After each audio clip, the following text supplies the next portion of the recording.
So, a guy goes to a Dutch doctor, and the Dutch doctor says, I think you have the COVID. And the guy says, I want a second opinion. So the doctor tells him, okay, I think you are ugly too.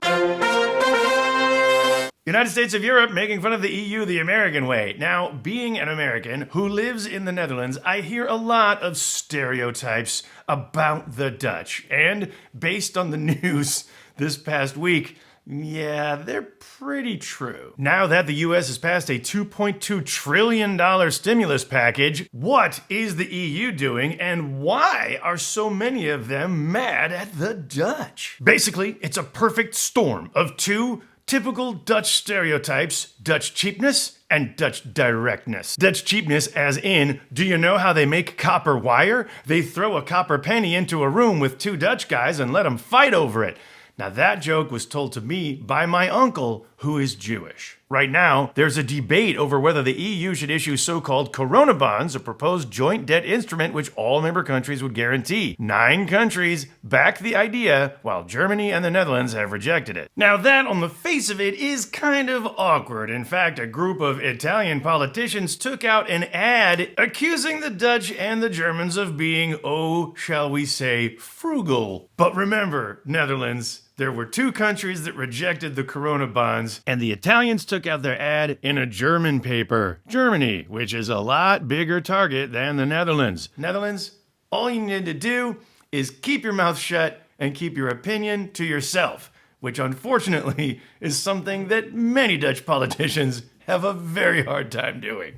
At an EU summit teleconference, Dutch Finance Minister Wopke Hoekstra reportedly called for Brussels to investigate why some countries didn't have enough financial room for maneuver to weather the economic impact of the crisis. I swear, the last Dutch politician who knew how to keep his mouth shut was the founder of the country in the 1500s. And they killed him! And now, again, we're seeing dramatic headlines like coronavirus could be the final straw for the EU. But that is nothing compared to the reaction of the southern European countries, including the Spanish minister who said, "We are in this boat together. We hit an unexpected iceberg. We all share the same risk right now. No time for discussions about alleged first and second class tickets." In fact, if we're on the Titanic and the boat has sunk, we're all in the freezing water, the Dutch are the ones telling the rest of Europe, yeah, there would be room for you on this floating door, but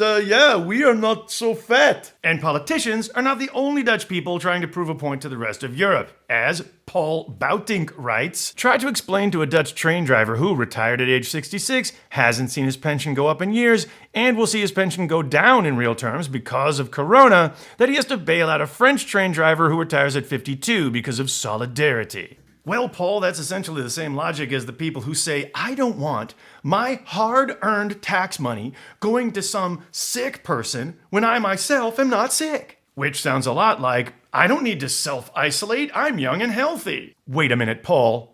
Were you the one violating the self-isolation and going to have a wine-drinking party in the park? I mean, let's take a look at your Twitter account. More followers than me, respect, but look at what kind of offensive posts you're putting up there. Like 7 Habits of Highly Infected People by Stephen R. COVID.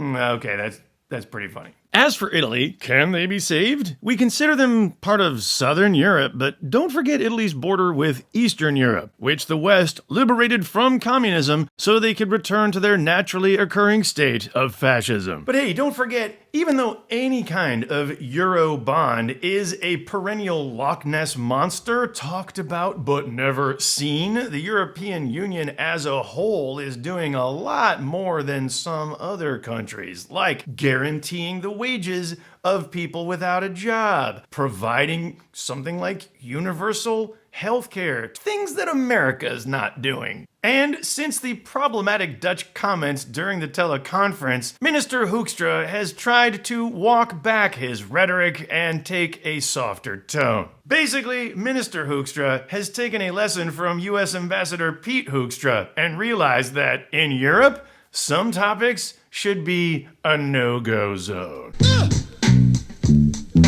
Hi, thanks for watching, and please subscribe or I'll get in big trouble.